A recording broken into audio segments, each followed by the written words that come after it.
Buenas noches. Vamos entonces a continuar con nuestros encuentros de estudio bíblico, como siempre lo hemos hecho, meditando el Evangelio del próximo domingo.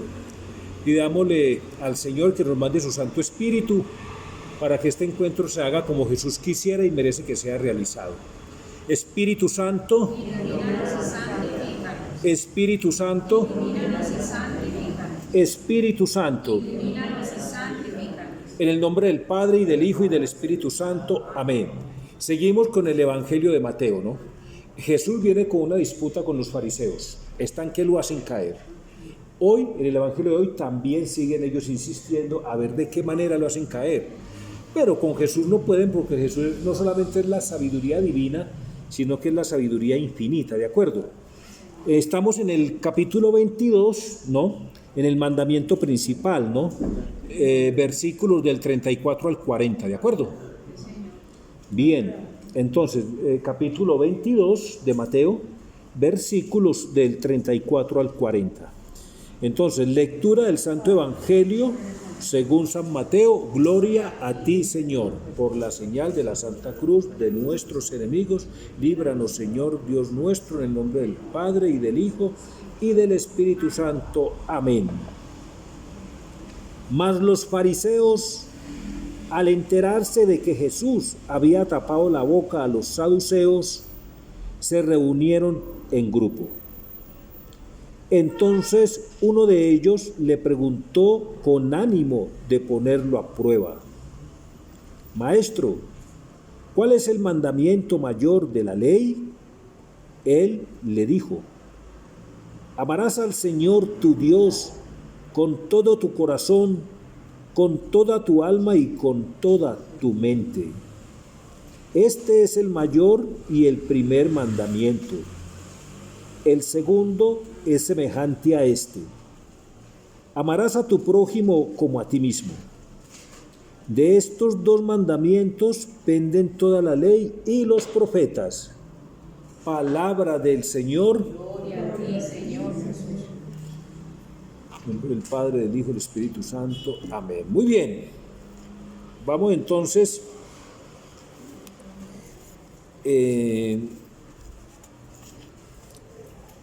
a ver, el decálogo, o sea, decálogo quiere decir las 10 palabras, ¿cierto?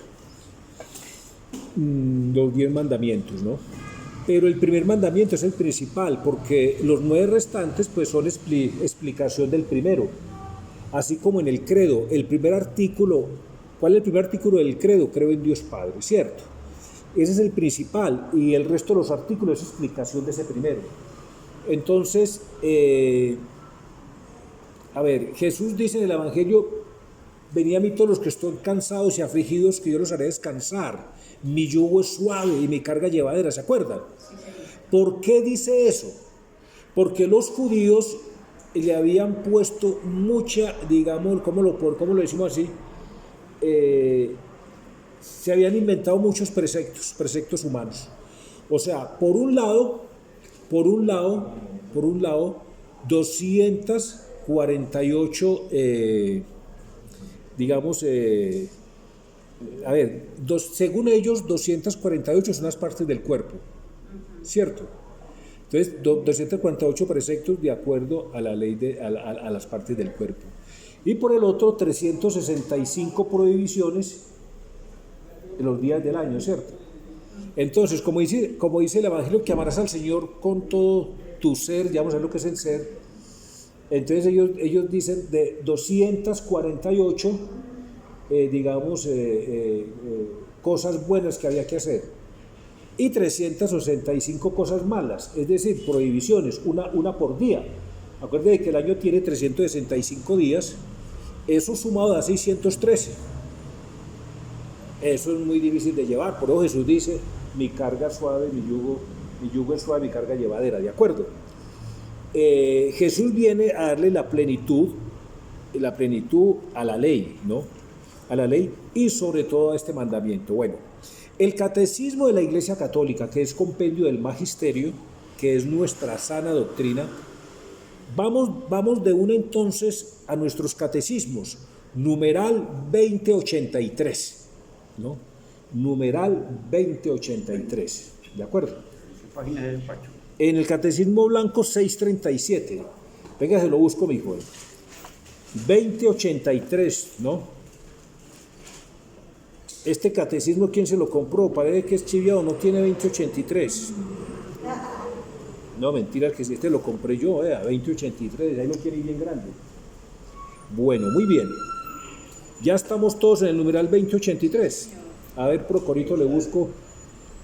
A ver, 2083, acá está.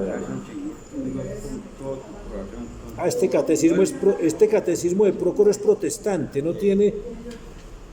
No, es católico, sí tiene 2083. No me haga caso, Orlandito, que a mí me gusta tomarlo del pelo. Bueno, para todo el que tiene, ¿cierto? Bueno, ya estamos en el 2083, ¿cierto? Orlando, tu catecismo tiene 2083. Y el de Rosita también, ¿cierto? Bueno, voy a leerles despacito, ¿no? Mire por ejemplo, el título, ¿no? El título como dice: amarás al Señor tu Dios con todo tu corazón, con toda tu alma y con todas tus fuerzas, ¿no? Bien, vamos a leerlo. 2083.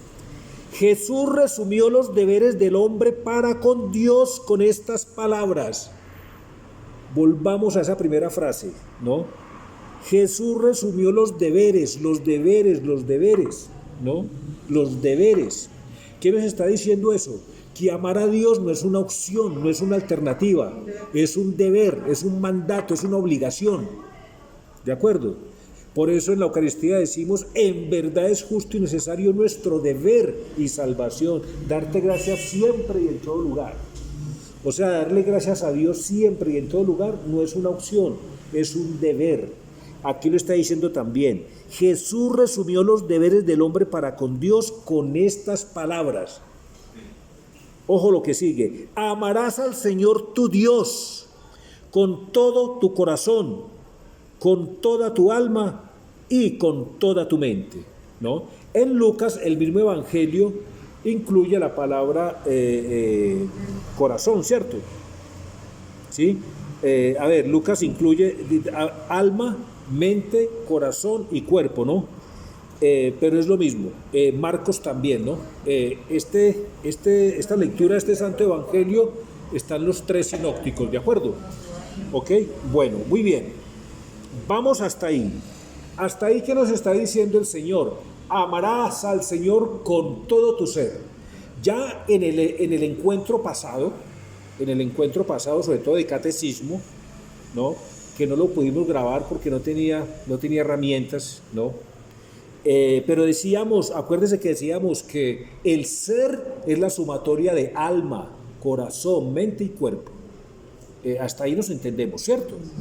Y que en el alma estaban las tres facultades del hombre, es decir, las tres potencias divinas: memoria, intelecto y voluntad. Que en el corazón estaba la sede de los sentimientos, o sea, la capacidad de amar o no amar. En pocas palabras, estaba la capacidad de decidirse o no por Dios en el corazón, ¿no? Decíamos que en la mente habían pensamientos y que en el cuerpo habían fuerzas. Decíamos, más o menos para efectos catequísticos, que fíjense cómo el cuerpo es la cuarta parte, porque son cuatro partes: alma, corazón, mente y cuerpo. Que el cuerpo viene a ser un 25% del ser. ¿No? Podríamos verlo así, ¿cierto? Para ver la importancia de la parte interior del hombre, ¿cierto? ¿Cuál sería la parte interior del hombre? Alma, corazón y mente, ¿cierto? ¿Sí? Y el cuerpo es la parte visible, la parte material, ¿cierto? Entonces, Jesús resumió los deberes. Ojo, es muy importante que nos quede eso. Jesús resumió los deberes del hombre para con Dios con estas palabras: amarás al Señor tu Dios con todo tu corazón, con toda tu alma y con toda tu mente. Ahí está citando el evangelio que hoy nos ocupa, ¿ok? Mateo 22:37, es el que estamos meditando hoy. Ojo a lo que sigue. Estas palabras siguen inmediatamente a la llamada solemne, o sea, al Shema. Shema quiere decir escucha. Escuchad, Israel. Shema, Israel. Escucha, Israel. Escucha, Israel.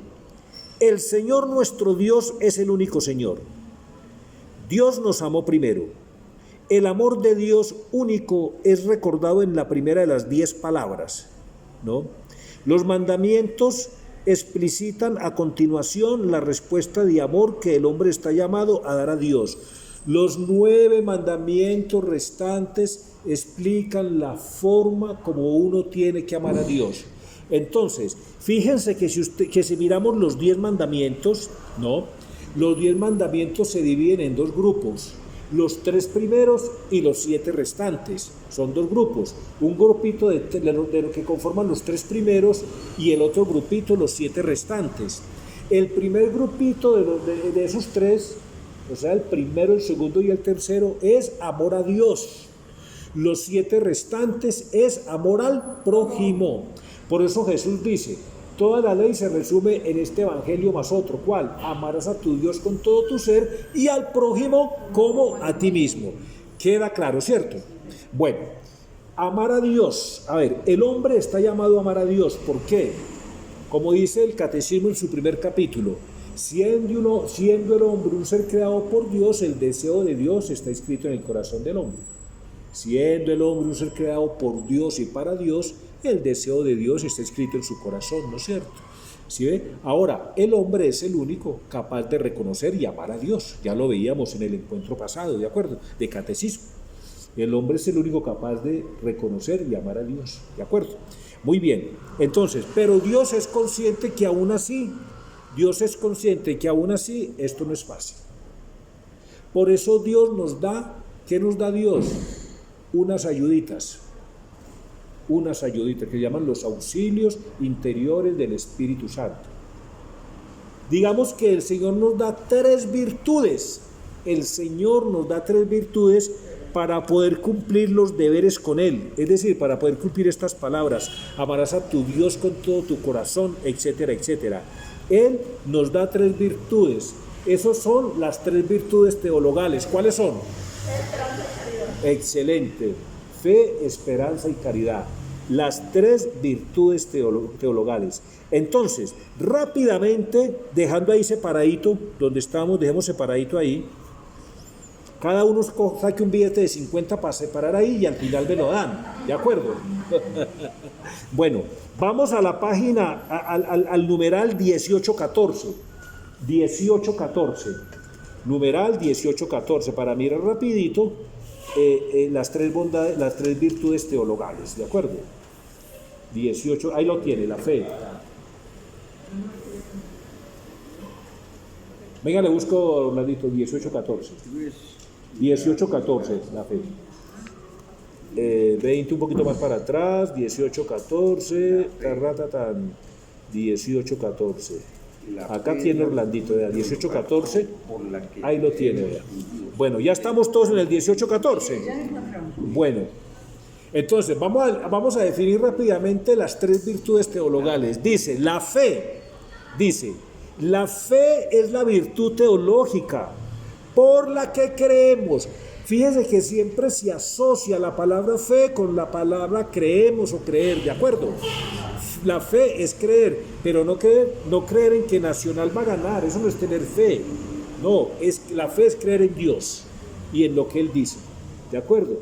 Repito, numeral 18:14, la fe es la virtud teologal por la que creemos en Dios y en todo lo que Él nos ha dicho y revelado, y que la Santa Iglesia nos propone, porque Él es la verdad misma, ¿de acuerdo? Ya con eso es suficiente de la fe. Ya con eso es suficiente de la fe. Vamos entonces a la esperanza. Ahí seguidito, numeral 18-17. En la página siguiente, numeral, avancemos unos numerales y en el numeral 18-17, ahí está. La esperanza, vamos a definir qué es la esperanza. Dice, la esperanza es la virtud teologal, ¿no? La esperanza es la virtud teologal por la que aspiramos al reino de los cielos y a la vida eterna como felicidad nuestra, poniendo nuestra confianza en las promesas de Cristo y apoyándonos, ojo, apoyándonos no en nuestras fuerzas, sino en los auxilios de la gracia del Espíritu Santo. ¿Queda claro o repito esa parte? Repitámosla, que eso está muy bonito, eso está muy chévere. La esperanza, numeral 18-17. La esperanza es la virtud teologal por la que aspiramos al reino de los cielos y a la vida eterna como felicidad nuestra, poniendo nuestra confianza en las promesas de Cristo y apoyándonos no en nuestras fuerzas, sino en los auxilios de la gracia del Espíritu Santo. ¿Queda claro lo que es la esperanza? Bien, entonces sigamos avanzando y vamos a definir la caridad en el numeral 1822, ¿de acuerdo? Sí, ahí adelantico, adelante, 1822. La caridad es la virtud teologal. Mire que cada definición dice es la virtud teologal, porque después en otro encuentro miraremos la diferencia entre virtud teologal y las virtudes humanas. La virtud teologal viene directamente de Dios, por eso se dice teologal. Las virtudes humanas las conseguimos con esfuerzo propio, ¿cierto? Obviamente con la ayuda del Espíritu Santo también, pero es un trabajo nuestro que hacemos, ¿de acuerdo? Entonces, la caridad, numeral 1822, la caridad es la virtud teologal por la cual amamos a Dios sobre todas las cosas, por Él mismo y a nuestro prójimo como a nosotros mismos por amor a Dios. Queda claro, ¿cierto? Cuando nosotros amamos a Dios, lo amamos porque es Dios, y cuando amamos al prójimo por amor a Dios, ¿de acuerdo? Ok, entonces mire, en ese primer mandamiento, en el evangelio de hoy, Jesús responde, el principal evangelio es este, pero ya el catecismo nos está diciendo sabiamente que con esas palabras que cita Jesús hoy en el evangelio están plasmados los deberes de todos nosotros para con Dios. Entonces, vamos a ver a continuación los pecados contra esos deberes, contra esas palabras que nos dice hoy el Evangelio. ¿Qué nos dice hoy el Evangelio? ¿Qué nos dice hoy? Amarás a tu Dios con todo tu alma, con todo tu corazón, con toda tu mente, con todas tus fuerzas, y al prójimo como a ti mismo. Existen unos pecados contra esas palabras, contra ese mandato. Vamos a verlos. Entonces, esos pecados son los pecados que existen contra las tres virtudes teologales. Entonces, vamos a ir al numeral 2088. Ahí es 2088. Es donde estábamos, pero un poco más adelante, 2088, unos numerales adelante. Acuérdate que arrancamos en el numeral 2083. Avancemos 5 numerales, ¿de acuerdo? Bueno, entonces, 2088. ¿Ya estamos todos en el 2088? Bueno, es adelantico, Procorito, 5 numerales adelante. A ver, no se pare de acá para que no te perdas, no te separes, estamos... 2088, hola acá. 2088. Deje separado ahí un papelito para que no se pierda, ¿de acuerdo? Sí. Hágame caso, es un billete de 50 y al final me lo da. ¿De acuerdo? Bueno, 2088, voy a leer, ya estamos todos, el numeral 2088.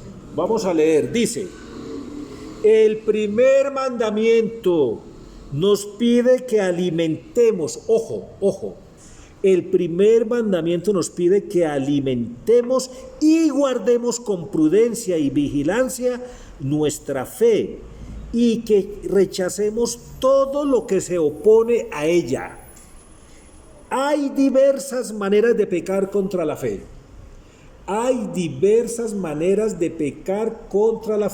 Siempre que pecamos contra la fe, estamos pecando contra ese evangelio que hoy nos ocupa, ¿de acuerdo? O sea, contra los deberes, contra esas palabras que resumen los deberes de nosotros para con Dios, ¿de acuerdo? Entonces, primer pecado contra estas palabras del evangelio que hoy nos ocupa, la duda voluntaria. Ya el catecismo nos va a definir qué es la duda voluntaria. Dice: la duda voluntaria respecto a la fe descuida o rechaza tener por verdadero lo que Dios ha revelado y la Iglesia propone creer. ¿De acuerdo? Entonces, cuando yo me relajo y descuido o rechazo lo que debo creer, estoy pecando contra la duda involuntaria, ¿cierto? Es un pecado, la duda involuntaria, ¿de acuerdo? Cuando yo no me preocupo por estudiar el catecismo, cuando yo no me preocupo por estudiar las Sagradas Escrituras, cuando yo no me preocupo por saber qué han dicho los santos respecto a, hay que leer la vida de los santos, los padres de la iglesia, ¿de acuerdo? Entonces, la duda voluntaria respecto a la fe descuida o rechaza tener por verdadero lo que Dios ha revelado y la iglesia propone creer. Vamos a la duda, esa es la duda voluntaria, ¿de acuerdo? Esa es la duda voluntaria, cuando yo por voluntad rechazo o me descuido con esto, ¿de acuerdo? Hay que procurar estudiar y adquirir el conocimiento de las tres fuentes de la revelación. ¿Cuáles son las tres fuentes de la revelación? Las Sagradas Escrituras, la tradición apostólica y el magisterio de la iglesia, de la cual el catecismo es un gran compendio, ¿de acuerdo? ¿Ok? Vamos a la duda involuntaria, el segundo pecado contra la fe, la duda involuntaria. ¿Ustedes sabían estos que habían pecados contra la fe? Bueno, la duda involuntaria. La duda involuntaria designa la vacilación en creer, la dificultad de superar las objeciones con respecto a la fe o también la ansiedad suscitada por la oscuridad de ésta. Si la duda se fomenta deliberadamente, puede conducir a la ceguera espiritual. O sea, si no nos preocupamos por estudiar y adquirir el conocimiento de las tres fuentes de la revelación, podemos llegar a la ceguera espiritual. ¿Sí ve? Bueno, vamos a otro pecado contra la fe que se llama la incredulidad, en el numeral 2089. Entonces ya con esto completaríamos tres pecados contra la fe: la duda voluntaria, la duda involuntaria y la incredulidad. Dice, la incredulidad es el menosprecio de la verdad revelada o el rechazo voluntario de prestarle asentimiento. ¿De acuerdo? Es claro. Os repito. Bueno, se llama otro pecado, herejía, otro pecado contra la fe, la herejía. Vamos a ver a qué llama el magisterio de la iglesia herejía. Dice acá, numeral 2089, donde estamos, ¿cierto? Se llama herejía a la negación pertinaz, después de recibido el bautismo, de una verdad que ha de creerse con fe divina y católica, o la duda pertinaz sobre la misma. ¿Queda claro, de acuerdo? Vamos a otro pecado contra la fe, la apostasía. La apostasía es el rechazo total de la fe cristiana. Una persona que nació en la iglesia católica y se dejó seducir y se fue para una iglesia garaje, cayó en la apostasía. ¿De acuerdo? Bueno. Cisma, vamos a ver qué es cisma. Cisma, el rechazo de la sujeción al sumo pontífice o de la comunión con los miembros de la iglesia a él sometidos. Hay que estar unidos al Santo Padre y hacer caso de todo lo que él dice. Pero vamos a suponer que el Santo Padre dijera una herejía, no estamos obligados a obedecer ni a tener eso en cuenta. Y dejando ahí separadito donde estamos, vamos a ir al numeral 2242, que eso nos va a aclarar esta situación, ¿de acuerdo? Numeral 2242. Adelante, donde estamos, adelante. Venga, le busco. Irma, tú le buscas a Orlando y yo le busco aquí a 2242. Numeral 2242. Adelante donde venden papas, vea. 2242, ahí está. Bueno, entonces, es un deber, no es una opción, es un deber, una obligación, estar unidos, sujetos al romano pontífice y obediencia al romano pontífice. Pero ya vemos que esa obediencia tiene un límite. ¿Por qué? Veíamos en los evangelios pasados que el rey, o sea, Dios plantó una viña y le puso una cerca. Eso quiere decir unos límites. ¿De acuerdo? Entonces, vamos a ver cómo en el numeral 2242 nos aclara esa situación. Voy a leer numeral 2242. Dice, Esto que dice acá de la autoridad civil, por supuesto que es totalmente aplicable a la autoridad eclesiástica, ¿de acuerdo? Dice, el ciudadano tiene obligación en conciencia de no seguir las prescripciones de las autoridades civiles cuando estos preceptos son contrarios a las exigencias del orden moral. ¿De acuerdo? Del orden moral. A los derechos fundamentales de las personas o a las enseñanzas del Evangelio. La palabra de Dios dice esto en tal cita bíblica y el magisterio de la Iglesia en los numerales del catecismo lo atestigua y tales documentos de la Iglesia lo confirman. Entonces, si el Papa dice algo contrario o un obispo o un sacerdote, por más que sea el que sea, si va en contra de las Sagradas Escrituras o de la sana doctrina de la Iglesia, no tenemos por qué hacer caso de eso, no tenemos por qué obedecer, porque es más, hay un numeral que dice que los padres de familia mandan a sus hijos a los colegios a que sean educados, y a los hijos les inculcan que tienen que obedecerle a sus formadores. Pero si el formador le está enseñando algo que va en contra de su moral, el alumno está en el derecho de no obedecer, ¿de acuerdo? Entonces, vuelvo al numeral 2242. Esto es totalmente aplicable a la autoridad eclesiástica. El ciudadano tiene obligación en conciencia de no seguir las prescripciones de las autoridades civiles, aquí podría decir eclesiásticas, cuando estos preceptos son contrarios a las exigencias del orden moral, a los deberes fundamentales de las personas o a las enseñanzas del Evangelio. Por ejemplo, Cristo toda la vida ha dicho en su Evangelio que el adulterio es pecado. Que el adulterio es pecado. Y en la Sagrada Doctrina y en el Evangelio dice que el goce sexual, para que sea lícito, tiene que ser cobijado por el santo sacramento del matrimonio, ¿no? Díganlo, el que diga algo contrario está yendo en contra del Evangelio y de la sana doctrina de la Iglesia. Es un ejemplo que coloco, ¿de acuerdo? El rechazo de la obediencia a las autoridades civiles o eclesiásticas, cuando sus exigencias son contrarias a la de la recta conciencia, tiene su justificación en la distinción entre el servicio de Dios y el servicio de la comunidad política. Da al César lo que es del César y a Dios lo que es de Dios. Ya lo veíamos en el Evangelio pasado cuando el incidente de la moneda. Nosotros somos la moneda de Dios, o sea que nosotros le debemos obediencia a Dios. Si llega el momento en que nos toca decidir a quién de obedecer, si a Dios o a los hombres, tenemos que obedecer a Dios asumiendo las consecuencias. Porque el Evangelio es muy claro, el que quiera salvar esta vida la perderá, pero el que la pierda por amor al Evangelio la ganará. ¿Estamos de acuerdo? Muy bien. Hay que obedecer a Dios antes que a los hombres. Si un sacerdote, si un obispo, si el Papa dice algo contrario a la sana doctrina de la Iglesia, no hay que obedecerle. Aquí dice muy claro, hay que obedecer a Dios antes que a los hombres. ¿De acuerdo? Volvamos donde estábamos. Esa parte quedó clara. Bueno, muy bien.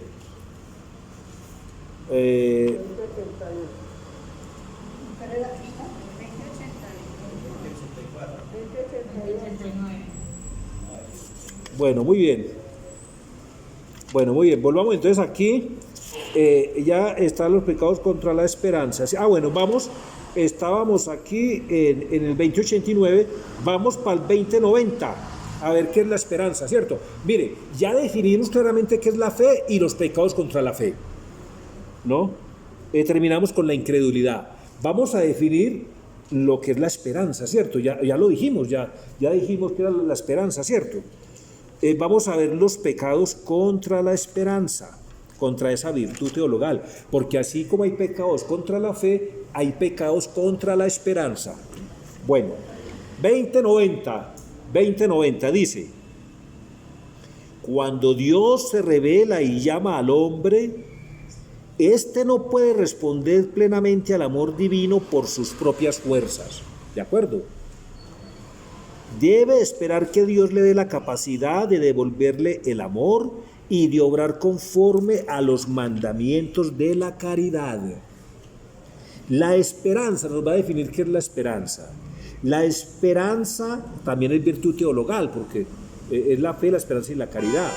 La esperanza es aguardar, ojo, es aguardar confiadamente la bendición divina y la bienaventurada visión de Dios. Es también el temor de ofender el amor de Dios y de provocar su castigo. O sea, la esperanza es aguardar los bienes divinos. Qué vida tan sufrida, pero no importa, me espera un mundo mejor allá después de la muerte, ahí es donde empieza la verdadera vida. Esa es la esperanza, ¿cierto? Todo el mundo me odia, todo el mundo me odia, todo el mundo me desprecia, no importa, Dios me ama. Y allá voy a subir a gozar del amor eterno, ¿sí o no? ¿De acuerdo? Estoy pelado, no tengo un peso en el bolsillo, no importa, la esperanza de los bienes eternos, voy a ser rico en el cielo, ¿de acuerdo? Esa es la esperanza. Sigamos, 2091. El primer mandamiento se refiere también a los pecados contra la esperanza. ¿Ustedes sabían que habían pecados contra esta virtud teologal que llama la esperanza? Pues vamos a verlos en detalle. ¿Cómo les ha parecido hasta aquí? Bueno, entonces, el primer mandamiento se refiere también a los pecados contra la esperanza, que son la desesperación y la presunción. Los pecados contra la esperanza son la desesperación y la presunción. ¿De acuerdo? Por la desesperación, el hombre deja de esperar de Dios su salvación personal, el auxilio para llegar a ella o el perdón de sus pecados. ¿Esto le pasó a quién? A Judas. Judas, aparte de que pecó traicionando al maestro, pecó contra la esperanza, porque se desesperó y creyó que Dios no era capaz de perdonarlo. ¿De acuerdo? Entonces, cuando uno dice, no, este pecado no tiene perdón de Dios, eso es mentira, porque el numeral 982 del Catecismo dice, no hay falta, por grave que sea, que la Iglesia no pueda perdonar, siempre y cuando su arrepentimiento sea sincero, ¿no es cierto? ¿Sí? Ya lo hemos visto acá, ¿cierto? Entonces, por la desesperación, el hombre deja de esperar de Dios su salvación personal. Por eso dice Luisa Picarreta en sus volúmenes, dice, la turbación, pues la turbación y la desesperación. La turbación no es otra cosa que falta de abandono en Dios, ¿no? Bueno, sigamos. Por la desesperación, el hombre deja de esperar de Dios su salvación personal. Deja de esperar también el auxilio para llegar a ella o el perdón de sus pecados. Se opone a la bondad de Dios, a su justicia, porque el Señor es fiel a sus promesas y a su misericordia. Este es uno de los pecados que no hay forma de perdonar, porque es que si yo no espero el perdón de Dios, yo me estoy autocondenando. No, Dios no me puede perdonar, o sea, mi pecado es más grande que Dios, mi obrar es más fuerte que Dios, es más grande que Dios. Cuando mi pecado, yo asumo que mi pecado no tiene perdón de Dios, yo estoy venciendo a Dios con el pecado, que es una herejía, una ofensa muy grande. A Dios se puede vencer, pero con amor y humildad. Así lo venció la Virgen María, aquí la esclava del Señor. ¿De acuerdo? A Dios se vence con oración y con humildad y con amor. Pero vencerlo con pecados es como medir las fuerzas con Dios. Vamos a ver Dios quién es el más fuerte. Vamos a ver quién es más fuerte. Le apuesto Dios a que soy capaz de, te apuesto Dios a que soy capaz de cometer un pecado tan grande que uno no puedes perdonar. Esa es la herejía de las herejías. Esa es la herejía de las herejías. Esa es la desesperación. ¿De acuerdo? Bueno. Hay dos clases de presunción. Ojo, esta parte es muy importante. Hay dos clases de presunción. O bien el hombre presume de sus capacidades, esperando poder salvarse sin la ayuda de lo alto. El Evangelio nos da un ejemplo cuando el fariseo ora. Dice, te doy gracias, Señor, porque yo no soy como este. Yo hago esto y esto. No necesito de Dios, no necesito de usted. Señor, yo no necesito de usted porque yo ayuno, yo doy el diezmo, yo hago esto y lo otro. ¿Sí? O sea, la primera forma de presunción es, uno presume de sus capacidades, que es salvarse. Yo escucho mucha gente que dice, ¿de qué me voy a confesar? Yo no le hago daño a nadie. ¿De qué me voy a confesar? Yo no he matado a nadie. Eso es presumir. Entonces no necesita de Dios. No necesita de Dios. Entonces, que quede claro, pecados contra la esperanza. La desesperación, o sea, perder la esperanza. Perder la esperanza. Voy a perderlo todo, no importa, Dios me ama. ¿Sí? O sea, aferrarse a Dios como su fuerza. Bueno, y la primera presunción, presumir de que uno puede salvarse sin Dios. Hasta ahí nos entendemos, ¿cierto? Bien. O bien presume de la omnipotencia o de la misericordia divina, esperando obtener su perdón sin conversión y la gloria sin mérito. Oiga, ¿cómo caemos todos en este pecado de la presunción, pecado contra la esperanza? Mire, que yo he escuchado mucha predicación que me da horror cuando dicen: nadie se va a condenar, nadie se va a ir para el infierno. El infierno va a quedar vacío. Ojalá fuera así. Dios quiera que sea así. Pero eso ya es un pecado de presunción. ¿Por qué? Porque Jesús perdonó a la adúltera. Jesús perdonó a la adúltera, pero ¿qué le dijo? Vete y no peques más. ¿Qué le pasó? ¿Qué le pasó? ¿Qué le pasó al que no quiso cambiar y entró al banquete? ¿Qué le pasó al que no quiso cambiar? Cambiar es cambiarse las vestiduras de pecado y ponerse las vestiduras de la gracia, de la caridad. ¿Qué le pasó en el evangelio que vimos pasado cuando entró el rey y vio que alguno no tenía traje de bodas? Ese cometió un pecado ¿de qué? De presunción. Porque no cambió, no se convirtió. Repito esa parte. La segunda forma de presumir, de presunción, es presumir que Dios te perdona todo, sin necesidad de conversión, ni ningún arrepentimiento, ni hacer ningún mérito. ¿Queda parte esa clara? ¿Es clara esa parte? Dije, ¿queda parte esa clara? Bueno, muy bien. Entonces resumamos. La caridad, la fe tiene los siguientes pecados. ¿Cuáles son? La duda, que puede ser voluntaria o involuntaria. La incredulidad, la herejía, la apostasía y el cisma, ¿cierto? ¿Ok? La esperanza tiene dos pecados que son y la presunción. Y la presunción puede ser de dos clases, ¿cierto? Hasta ahí vamos bien, ¿cierto? Vamos para la caridad. Ya definimos qué es la caridad, ¿cierto? Ya definimos qué es la caridad. Ahora, si alguien quiere profundizar, pues ahí están los numerales y simplemente va y lee el catecismo, ¿de acuerdo? ¿Ok? Dice, la caridad, dice: la fe en el amor de Dios encierra la llamada y la obligación de responder a la caridad divina. Ojo, responder a la caridad divina, no humana, sino divina. Repito, la fe en el amor de Dios encierra la llamada y la obligación de responder a la caridad divina. ¿Cuál es la verdadera caridad? La caridad divina. ¿Y cuál es la caridad divina? Hacer todo por Él, con Él y en Él. Porque no hay amor más grande que el de Jesús, que por amor de nosotros se hizo sacerdote, o sea, por Él. Por amor a nosotros se hizo víctima, oblación, un pancito, o sea, con Él que se hizo prenda. Y por amor a nosotros se hizo altar, o sea, en Él, por Él, con Él y en Él. La verdadera caridad divina, hacer todo por Él, con Él y en Él. ¿De acuerdo? Entonces repito, 2093. La fe en el amor de Dios encierra la llamada y la obligación de responder a la caridad divina mediante un amor sincero. Mediante un amor sincero. Siempre que vayamos a hacer algo, así sea lo más indiferente, acuerde de que el obrar tiene tres fuentes. ¿Cuáles son? Pensamiento, palabra y obra. Siempre que vamos a obrar en cualquiera de estas tres fuentes, pensemos: a Jesús, ¿cómo le gustaría que yo pensara? Si es que vamos a pensar. A Jesús, ¿cómo le gustaría que yo hablara? Si es que vamos a hablar. A Jesús, ¿cómo le gustaría que yo obrara? Si es que vamos a obrar, si es que vamos a hacer algo, ¿de acuerdo? ¿Ok? Gran pecado contra el amor de Dios: ser miedosos y tímidos para defender la verdad. El respeto humano nunca puede estar por encima de la verdad. Si a uno le toca exponerse a la excomunión social, expóngase.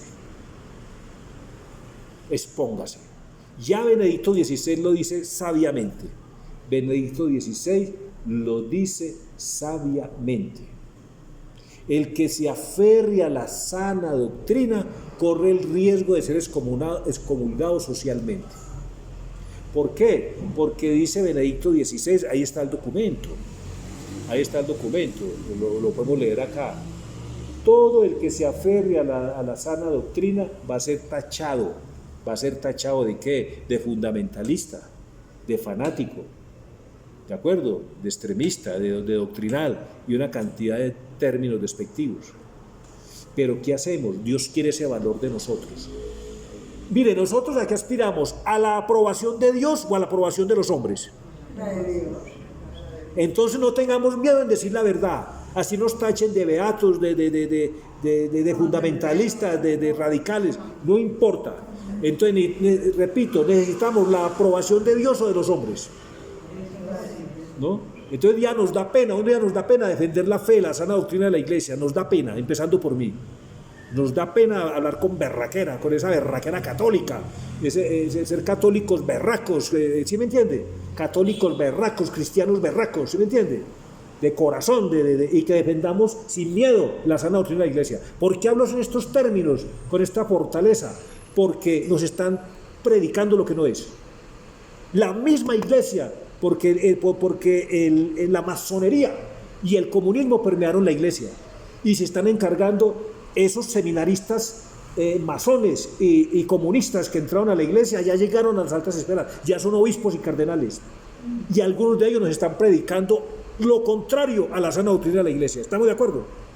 Por eso hay que estar con los ojos abiertos, ¿no? Y pararle bolas a los que predican, a esos obispos tan buenos, sacerdotes tan buenos, que predican la sana doctrina de la iglesia, que son muchos, pero tenemos que estar atentos, y con berraquera rechazar lo que no está de acuerdo ni con las Sagradas Escrituras, ni con la sana doctrina de la iglesia. ¿Estamos de acuerdo? Muy bien, entonces, el 2093, ¿no? La fe, estamos en la caridad, los pecados contra la caridad. La fe en el amor de Dios encierra la llamada y la obligación de responder a la caridad divina mediante un amor sincero. El primer mandamiento nos ordena amar a Dios sobre todas las cosas y las criaturas por Él y a causa de Él. Vamos a ver en el siguiente numeral los pecados contra la caridad. Dice 2094: se puede pecar de diversas maneras contra el amor de Dios. Se puede pecar de diversas maneras contra el amor de Dios. Vamos al primer pecado contra el amor de Dios, la indiferencia. La indiferencia. Y vamos a ver qué nos dice el catecismo de la indiferencia. Dice: la indiferencia descuida o rechaza la consideración de la caridad divina, desprecia su acción preveniente y niega su fuerza. O sea, negamos el poder de Dios, negamos la caridad de Dios, negamos el amor de Dios. ¿Qué decimos en la Eucaristía en el momento de la paz? Porque tuyo es el reino, el poder y la gloria. ¿De quién es el poder? De Dios. Dios es el único que hace milagros. El poder viene de Dios. Dios es el único. Jesús es el único que hace milagros, porque el Padre le dio todo a Jesús, a su Hijo. Todo el poder. Dios, si la Virgen hace milagros, la Virgen es un canal, un excelente canal, el principal canal. Si los santos hacen milagros, el poder viene de Jesús, de Dios. Ellos son canales, ¿de acuerdo? ¿Sí? La Virgen María, excelente intercesora entre Dios y los hombres, ¿no? Y pedirle a la Virgen María que interceda es muy sano, porque ningún hijo que ame a su madre le niega un favor. Y cuando nosotros le pedimos a María, le dice: mamá María, pídale a su hijo Jesús este favor para mí. Si lo hacemos con fe, ella nos consigue esa gracia, ese milagro. Tal como lo hizo en las bodas de Caná, ¿de acuerdo? ¿Sí ven? Muy bien, si le pedimos a un santo, ese santo intercede ante Jesús por nosotros, porque ellos están más cerca de Jesús que nosotros, ¿de acuerdo? Pero ellos son como el grifo del agua.